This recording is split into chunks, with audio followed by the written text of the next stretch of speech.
we go. All right. Here we go. Salute to Knicks Nation on this Tuesday morning, depending on when you're watching. CP the Franchise here with a special edition of KnicksFanTV.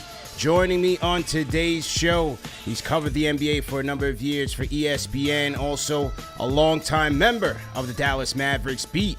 And today we're going to talk about his new book, Wonder Boy, The Curse of Greatness. You can also catch him on the Hoop Collective as well with Tim Bontemps as well as Brian Windhorst. He is Tim Macmahon in the building. Hit the like button, hit the share button, and subscribe to the channel. It's a great book, and can't wait to talk to Tim about this one here. It is actually being released today on March 25th, so go out there and get your copy. Okay. Tim, welcome to the show, man. Welcome to KnicksFanTV. Howdy, partner. It's a pleasure to be here. You know, I am a New York native, actually. Is that right? Oh, yeah. Born in North Terrytown. Wow. Right by the practice facility, basically. I don't think there was a practice facility out there when I was born. Didn't stay in New York very long. I don't know if you can tell by my accent, but I got to Texas pretty soon. Yeah.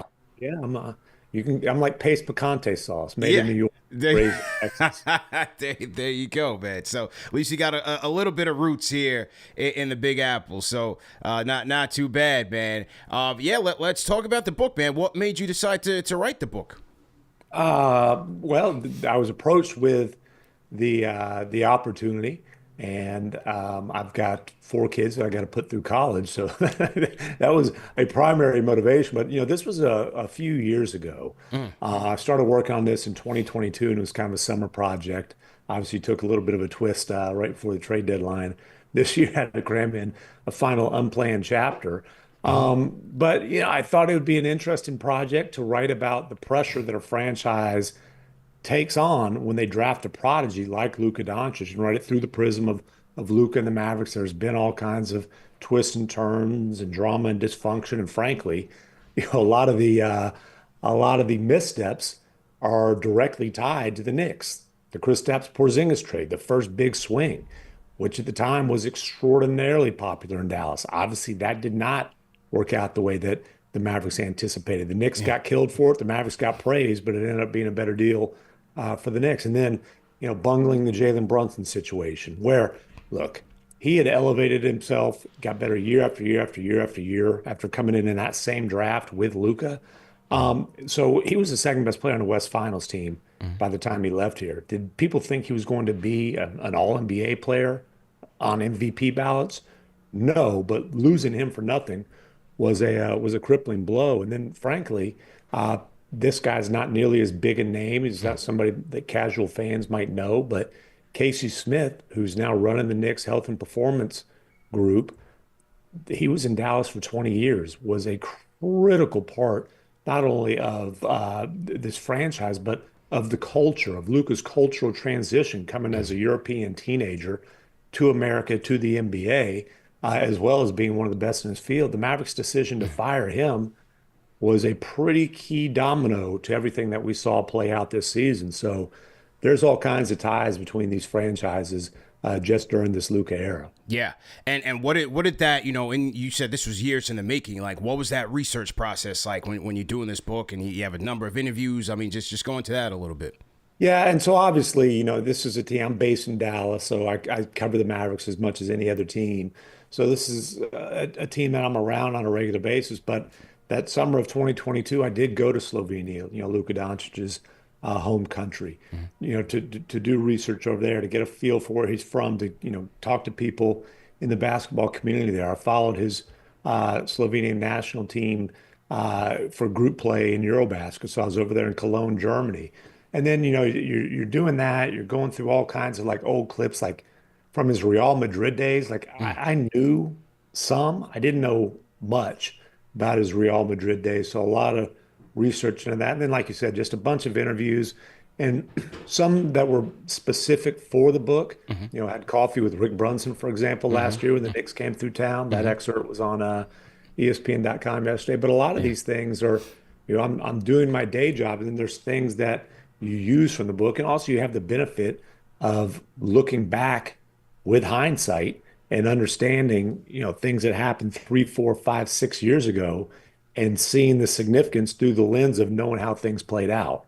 And then kind of getting that clarity there, and it's kind of tying those loose ends up. And so through that research, I asked this of all authors that come on the show.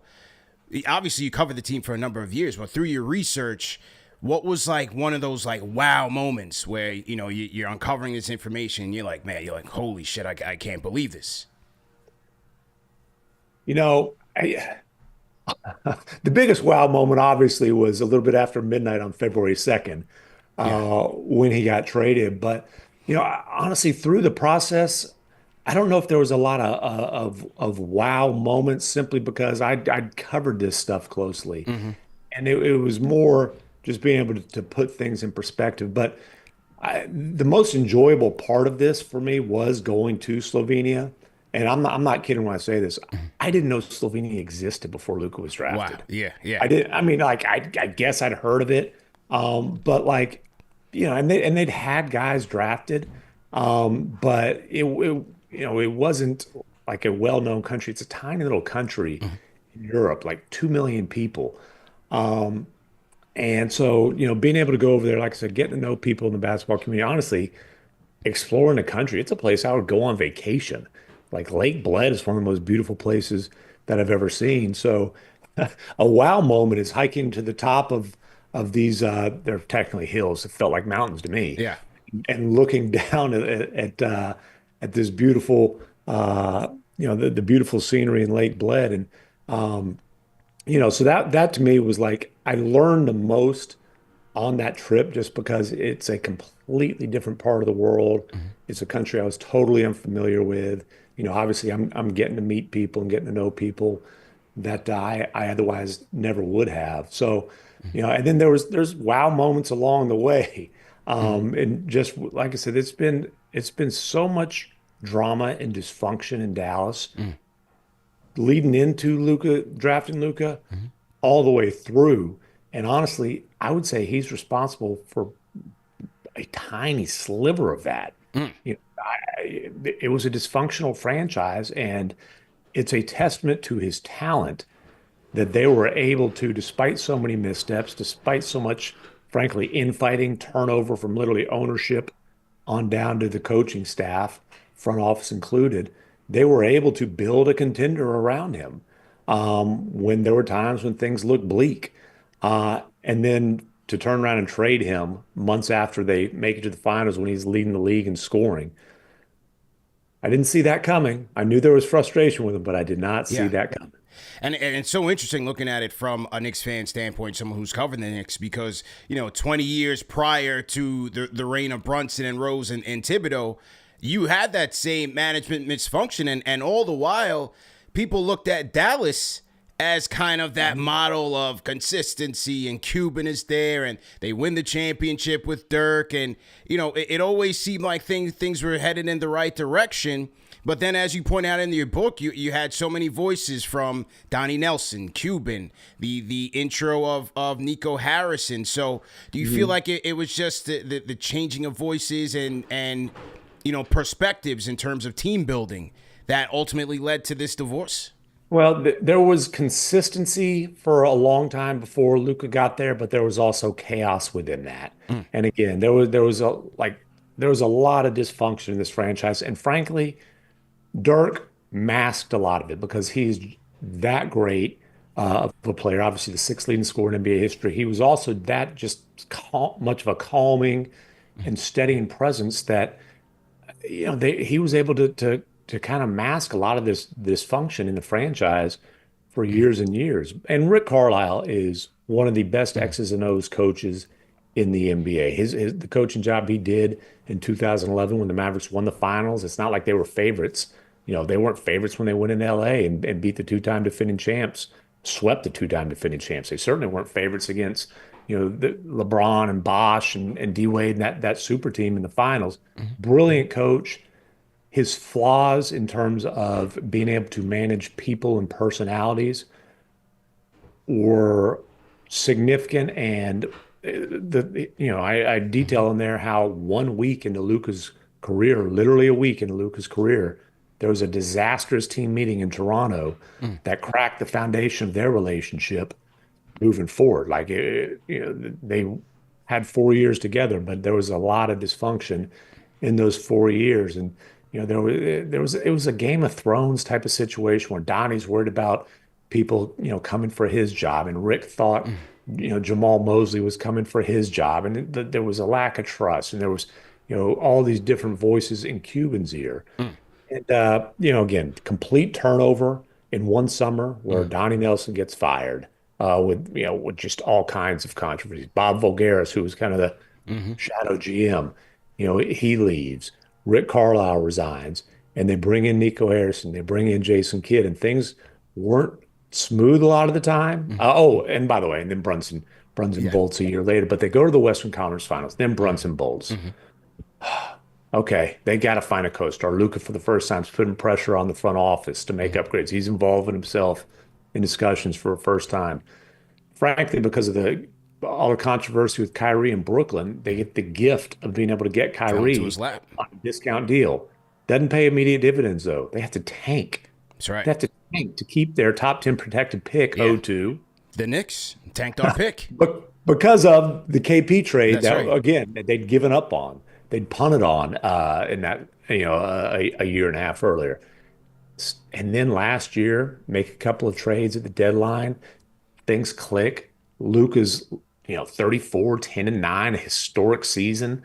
They go to the finals, and here we are, not even a year later, and he's a Los Angeles Laker because the Mavericks decided they were giving up on him.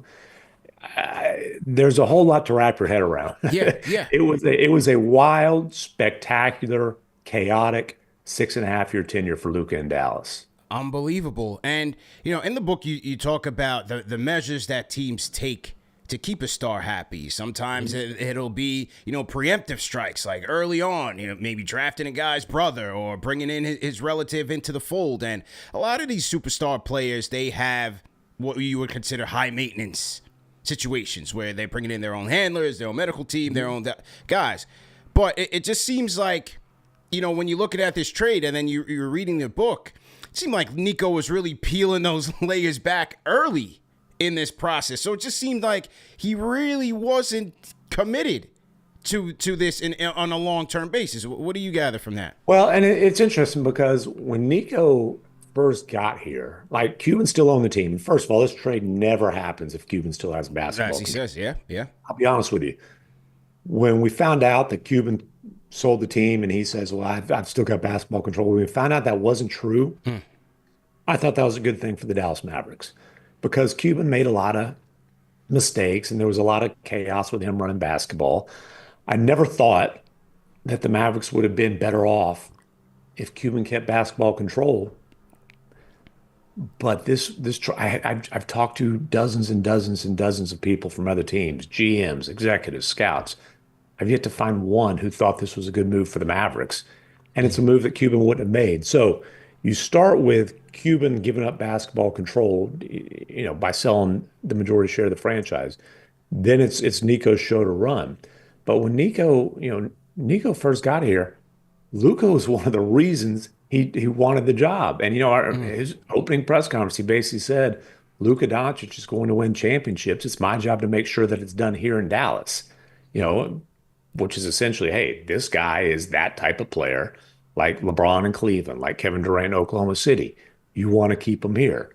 And so, things develop and there was fraying of the relationships. And honestly, it wasn't even necessarily Luca's handpicked people. Now, Luca did Mm. bring in his own medical team and all that stuff, and there Hmm. certainly was some tension there. But it started with firing the people who had been with the Mavericks before Luca got here. Mm. Again, I mentioned Casey Smith.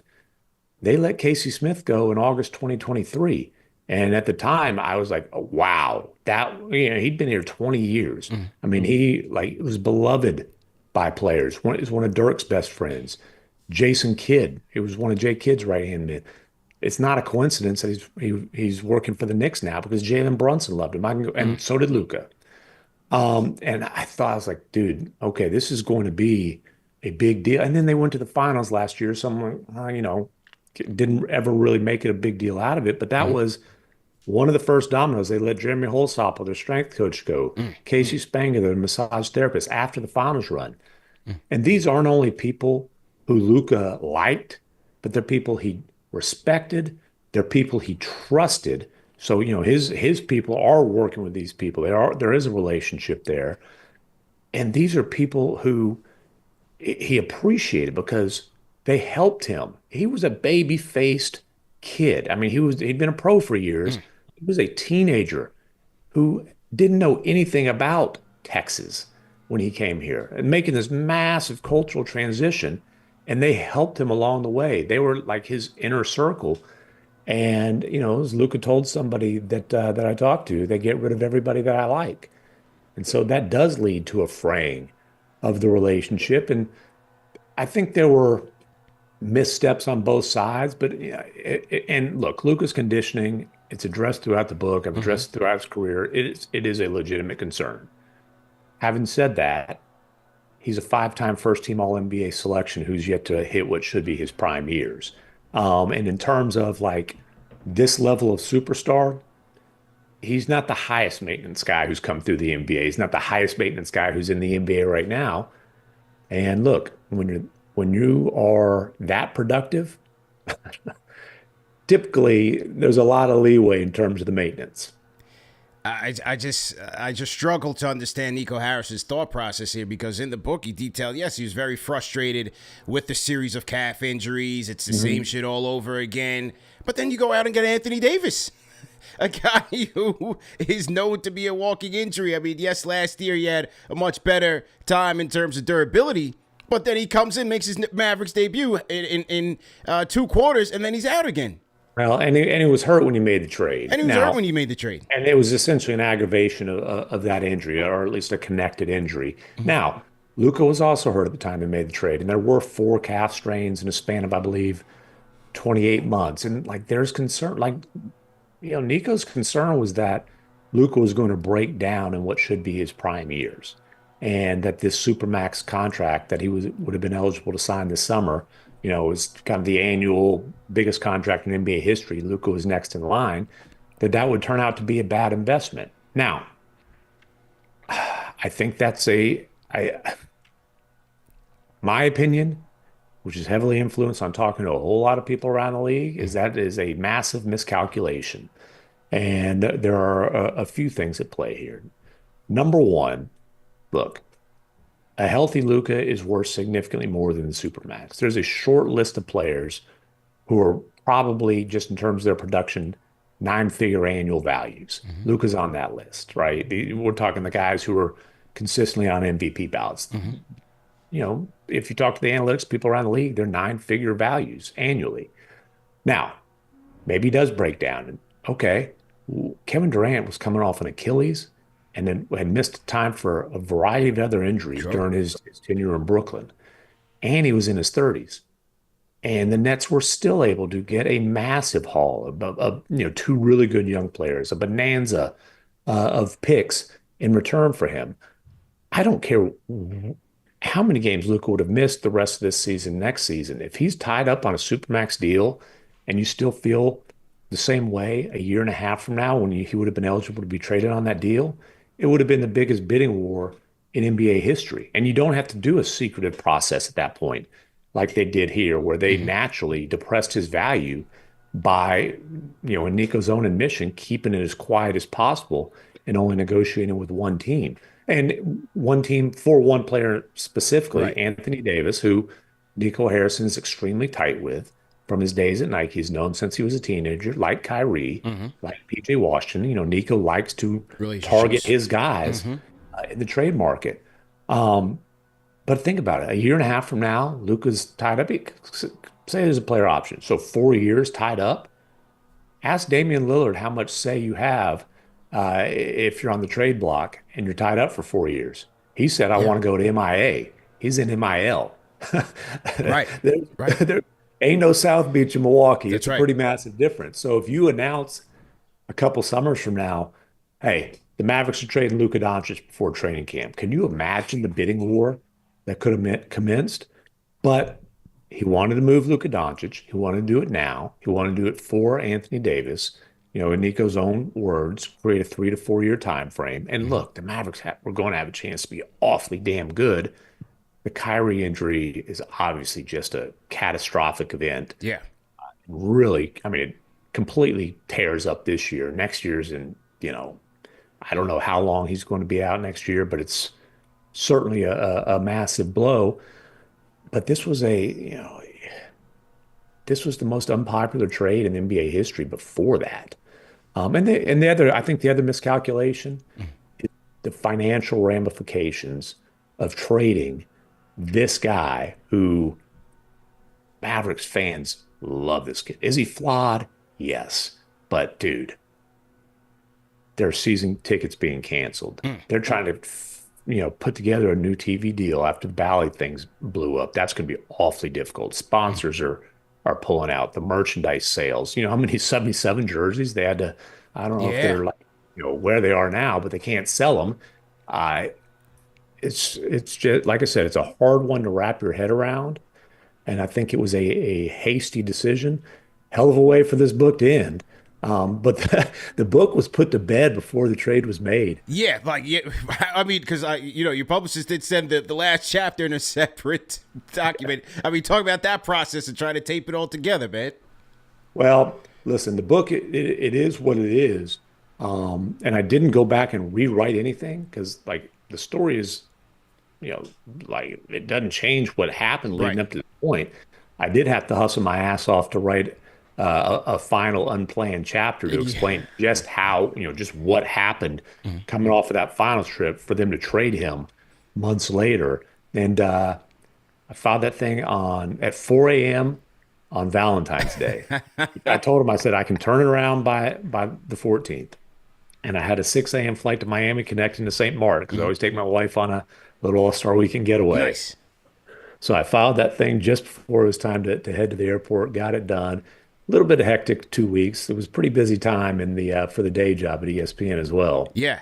Uh, we got it done, and look, it's a heartbreaking ending for the Mavericks. The original ending was like an upbeat, optimistic tone. The guy did want to spend his whole career in Dallas. They had managed to scramble to build a contender around him. Mhm. The fear of him wanting to, or not wanting to leave, looking at the landscape and saying, "I've got to leave to have a chance." That they'd addressed that fear. That had disappeared. Um, and then they decided to dump him. It's a hell of a plot twist. The content's incredible. Mavericks fans are they're gutted. Yo, yeah. Oh yeah, absolutely. Once again, we're talking to Tim Macmahon, covers the NBA for ESPN, also longtime member of the Dallas Mavericks beat. His new book is out today, Wonder Boy: The Curse of Greatness. Salute to everybody in the chat. Right now, we are live exclusively for our franchise channel members, and our general release will be out later this afternoon. And Tim, Knicks and Mavericks are slated to tip off at the time of this show, this recording. But as you mentioned, a miscalculation on the Luka front. How about the Brunson front? What was that? Arrogance? Was it mismanagement? Or was it a miscalculation to allow Jalen Brunson to head out the back door and head to New York? In a word, yes. I mean, it was all the above. And look, Brunson is like he's mentioned in the opening scene, which is the post-draft press conference when you got this kid Luka Doncic coming over from Slovenia and this NCAA Player of the Year who slid into the second round, Jalen Brunson, who was right there with him. And there's Leon Rose, sitting in one of the first couple rows at the press conference. Brunson's godfather, obviously, his longtime or his agent, his original client, Rick Brunson. I mean, they're family. And honestly, Leon Rose, from the time that original contract was signed, was getting over on the Mavericks. The way the contract was signed, it was a non-guaranteed final year, not a team option, and it's really minutia, Mm. but it's a massive tidbit of minutia because that's the difference. And Brunson would have been a restricted free agent versus an unrestricted free agent. Mm. All the difference in the world. Now, they're the ones who let Brunson hit unrestricted free agency. Brunson wanted to sign, thought he would sign, planned to sign the 4-year, $55 million Right. extension the summer coming off of him being a sixth man of the year candidate. Now, it ended rough. Trey Burke was getting minutes over him in game seven Yeah. of a playoff series. That ended up being Rick Carlisle's last playoff series. But, this guy was, proved himself to be a nice young part of this core. Mavericks didn't want to put that deal on the table. And there were a variety of reasons, that I detailed there. One of them was because they figured the KP trade had clearly not panned out. They needed to find a co-star for Luka. And if they were going to make that kind of swing in the trade market, Brunson was going to probably have to be part of that deal. And they'd shopped him many times. It's funny, one of the places they shopped him was the draft where Tyrese Halliburton was in it. Yes. And the Knicks had, I believe it was the eighth overall pick. But the Knicks were on, every team you know, from like three until Halliburton went off the board. The Mavericks called and they dangled Brunson. Brunson, and the Mavericks had two picks in that. Like I don't remember, I think it was 18 and 31. And Leon Rose, no, we love this Obi Toppin kid, so he didn't do it then. And they'd shot Brunson, but they didn't want to commit to him. Cuban thought Brunson was going to be a mid-level guy, which at the time was 45 mil over 4 years. He looked around the teams with cap space; they all had heavy investments in young guards. He didn't think there was a landing spot for Brunson. Brunson, and his dad, his agents, they went back to the Mavericks in early January. And Brunson had established himself as a starter at this point. He kept this thing afloat when they had to shut Luka down. There was an ankle injury. He needed to get in shape. Then he got COVID. Brunson kept this thing afloat. He was averaging like 21 and 7 during Yeah. that span. Like this, he'd proven like not only is he like a nice young player, like he's a legit quality starter. Didn't want to do it then. They came back to him right after the trade deadline and said, "Hey, we're ready." It was like, "Nah, I've Wow. outgrown that number." Yeah. Yeah. And the guy just keeps getting better and better and better. Obviously, then the stuff with the Knicks, like you started hearing all that talk. The Knicks were going to have to move mountains though to create cap space. Brunson's price keeps going up, 41 and 31 in playoff wins over the Jazz, while Luka's nursing the first of those calf strains. And then you know how things played out in free agency. Yeah. And look, Cuban said Fred VanVleet money. That's as high as we can go. At the time, it was 21 mil a year. Van Vliet signed for 40 some a year the next year, but 21 mil a year is as high as we can go. 4 years, 104. Are you kidding me? What an overpay. Well, it's been a hell of a deal for the Knicks. The Mavericks, maybe Brunson's going to New York regardless. His dad had been hired as an assistant under Tibbs. Obviously, Tibbs' family, Leon Rose's family. Maybe the Mavericks couldn't have outbid the Knicks. They didn't try though, so they never found out. And like I said, that deal was a hell of a bargain for the Knicks. And now what? Brunson got what? Was it 156 over four Yeah, I years? believe so. Yeah. Yeah. Oh my God, what a guy! Massive discount for the franchise. Nobody, not even Rick Brunson, thought Jalen was going to be this good. But it was very clear by the time he left Dallas that he was a damn good player. An all-star, maybe not. All NBA, nobody saw that. MVP candidate? No. I mean, he continues blowing by expectations. Yeah. But when Brunson left for nothing, like Steve Nash a generation before, it was a massive, massive blow to the Mavericks. Yeah, shout out. We have a franchise channel member, LD, says, "Hey, don't forget Steve Nash left the Mavericks." And you're right. Nobody saw it. Even Rick. Rick told me, he's like, I had no idea this guy was going to be this kid was going to be this good. And when in the book also, when Nico and Mark both felt like the New York pressure or the situation in terms of Leon going there and ultimately Rick going there, did you feel like even if they came back with more money that it seemed like Rick wanted to have Jalen have his own spot? Yeah. How could he pass up the Knicks? Do you feel like even if the money was equal or greater, he would have stayed in Dallas? Equal, I doubt it. If they'd have come max, I mean, Rick Brunson said himself, got to take it. Yeah, yeah. You know, if it, and then, look, the Mavericks would have gotten ripped if they'd have maxed him out at the time. Obviously, he's proven himself to be that level of player. Mhm. But again, Mark Cuban made all this noise about we've got his bird rights. We can pay more than anybody. And they didn't compete. Financially, they didn't attempt to compete. And Mhm. Cuban after the facts talked about, well, if I'd have known what the number, I'd have paid it in a Yeah. heartbeat. Brother, the Knicks got hit with tampering. Uh, Right.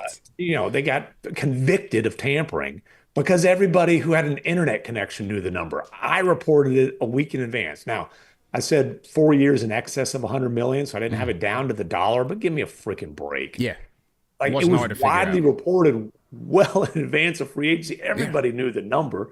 The Mavs didn't want to pay it. And the craziest thing about all that, though, is as awful of a mistake as it was, they recovered from it because They they did. were able to get Kyrie for just a fraction of his on-court value because of all the controversy in Brooklyn. Mhm. And losing Brunson wasn't just about losing the production. It was about losing his presence in the locker room. Mm. He's one of the best leaders in the Natural league. born. Now, in New York, he's a face of the franchise, and I think everybody understands it. In Dallas, it was a little bit understated behind the scenes, but he was always a guy like his teammates love him. His Mm. teammates respect him. His voice carries. Luka is so emotional, joy, agony, anger. It's never like steady, right? And a lot of times that passion is great, but you need that steady and calm presence to kind of counter it. That was Brunson.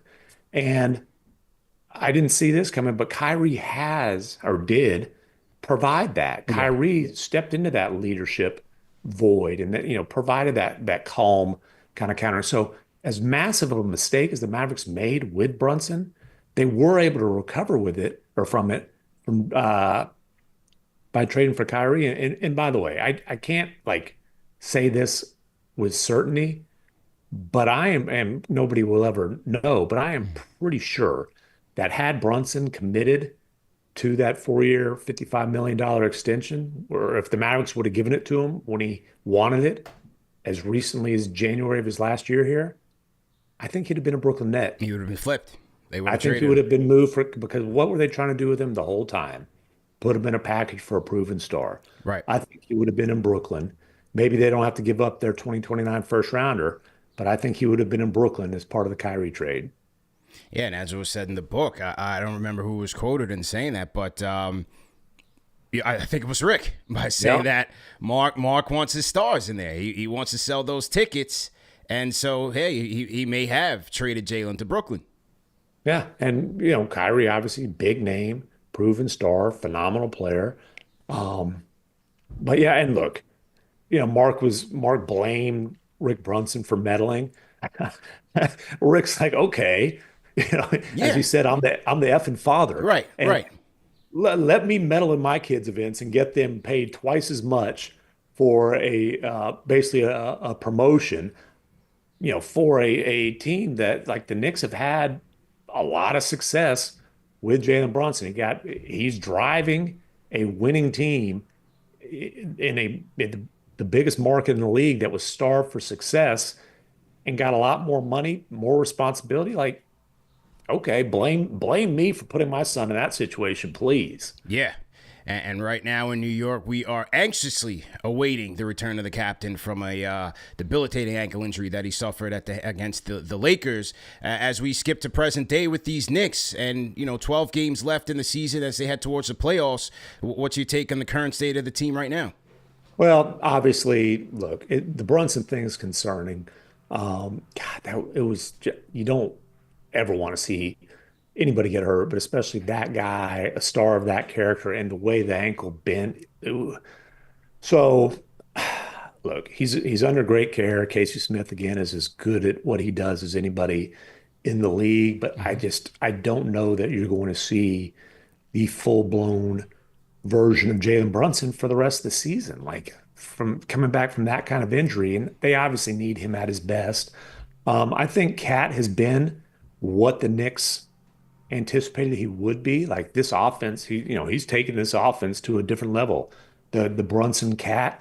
combination has made the Knicks one of the best offensive teams in the NBA. But if Cats are starting big, you're going to have some issues defensively, even if you've got Anunoby and Bridges. And, Bridges got off to a slow start. I think Bridges is, Mhm. for the most part, he's been what the Knicks thought he would be. I think they are still a significant piece away, a significant move away from really being a bona fide contender. I just can't sit here and tell you I think the Knicks have a chance to win a championship this year when you look at their performance against the best teams in the league, and let's be honest, they haven't been competitive. I think they're a very good team that again is a significant move away from having a chance to have a parade in New York.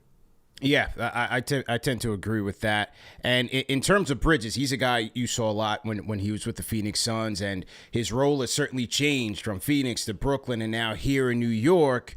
What do you think about that? Because here, obviously, in the backdrop of the trade with the 5 picks and so on and so forth, fans are expecting all-star caliber play on a daily basis, two-way effort, 20 points a night. And sometimes he's giving it to you, and he looks fantastic when Jalen's not there. So how do you see that dynamic? Because it's a lot of mouths to feed in that starting five. From Jalen to Towns, even Josh Hart gets the ball in his hands. How does Mikal Bridges become the best version of himself here in New York? Yeah, look, Anunoby's on a max deal. He OG. wants to rock. Like you said, there's a lot of mouths to feed, and I think that you can't see 5 first-round picks every time you look at Bridges, right? The trade was made, and it's made for a variety of reasons. Does Brunson give you a discount on his extension if you don't make that trade? I mean, so all these things are connected. But he was brought in there to be one of the best role players in the NBA. He wasn't brought in there to be a number one option. He's not a number one option on a good team. He's a number one option in Brooklyn, a team that was kind of stuck in NBA purgatory. But this guy is a phenomenal third, fourth option. You know, his prototype is to be one of the best defensive wings in the league, and not a 3 and D player, but a D and complementary offensive player who, look, some nights he can give you 25 or 30. Some nights he might not get a lot of shots. I don't think you can judge him solely on offensive production.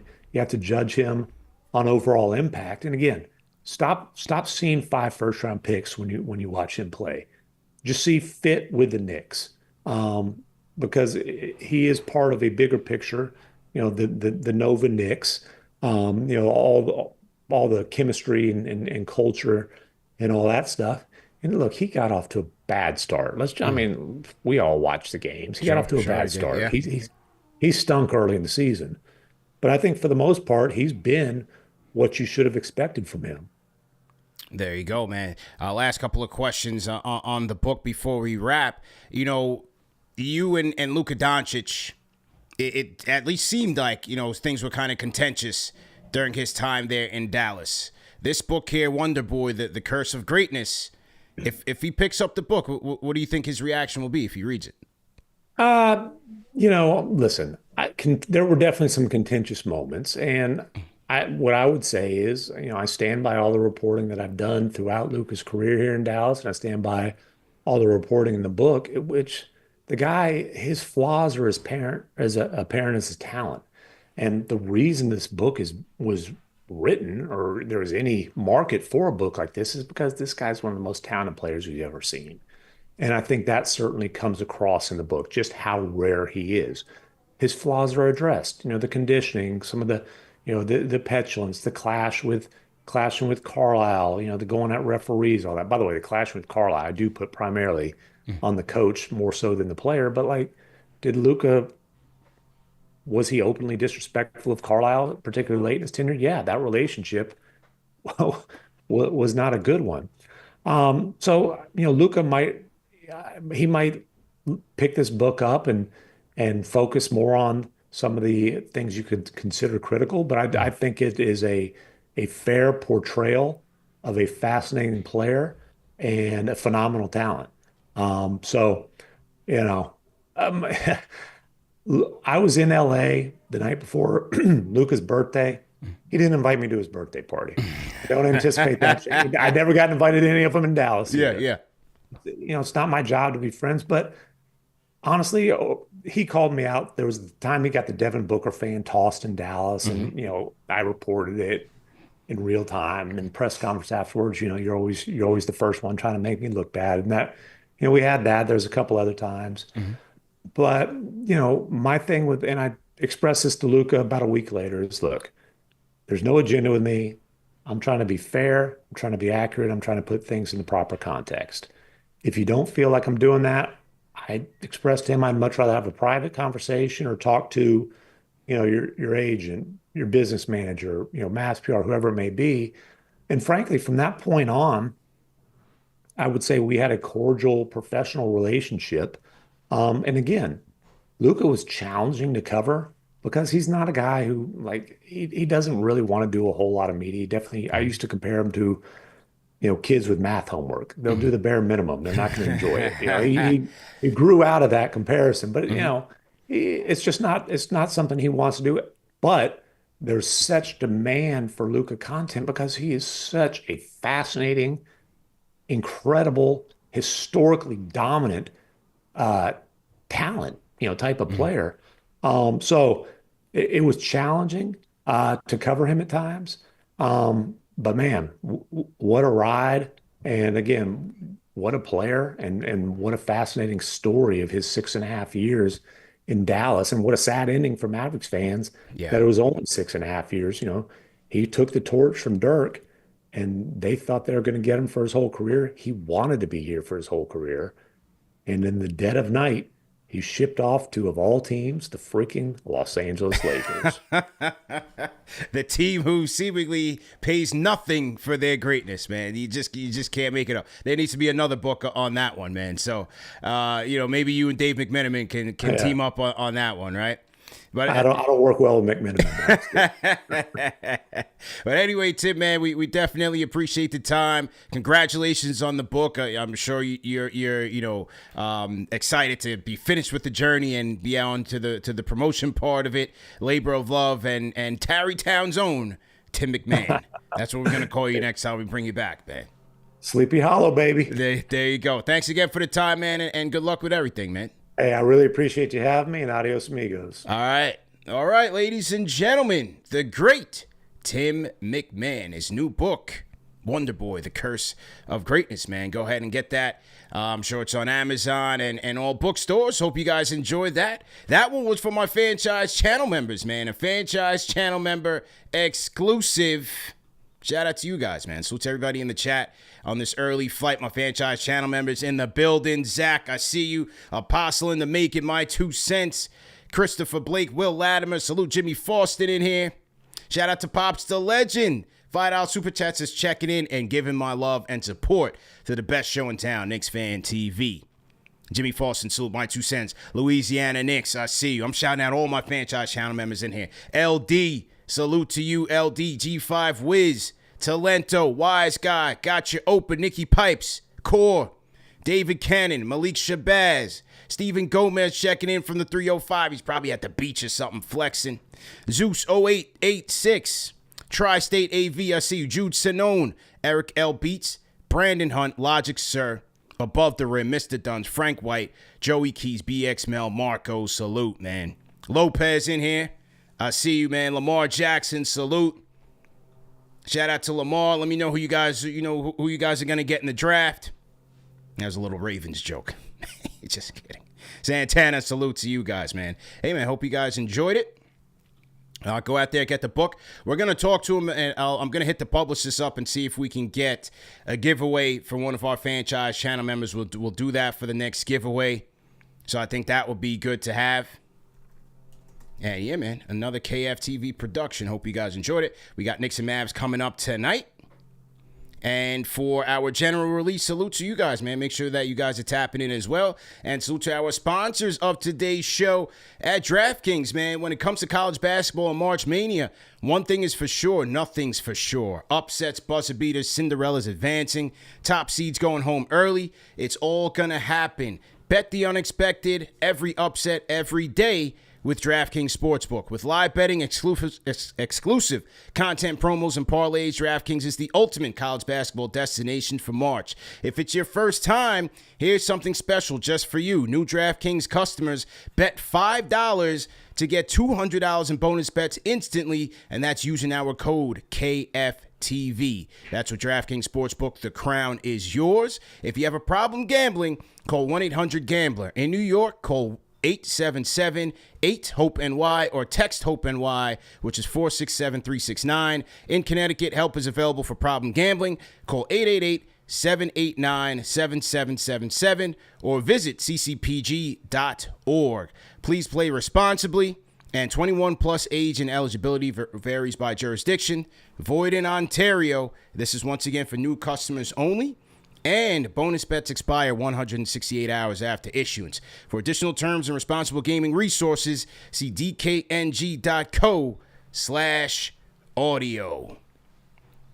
All right, my guys. Great show once again. Let me wrap up. We got to get the replay ready for the replay gang. Get the podcast ready. Got some meetings going on later. Play-by-play live coming up. And then we got Knicks versus Mavericks. Mavericks is coming off of a win against the Brooklyn Nets last night. So let's see how the Knicks fare tonight with the Mavericks coming on the second half of a back-to-back. They better not blow it at home. Reynaldo Maldonado, I see you, man. Malik Shabazz, once again, got your open apostle in the making. Malachi Goodrich, JT Riddick, salute to you guys, man. All right, guys. Hope you guys enjoyed it. Like, share, subscribe. We out of here.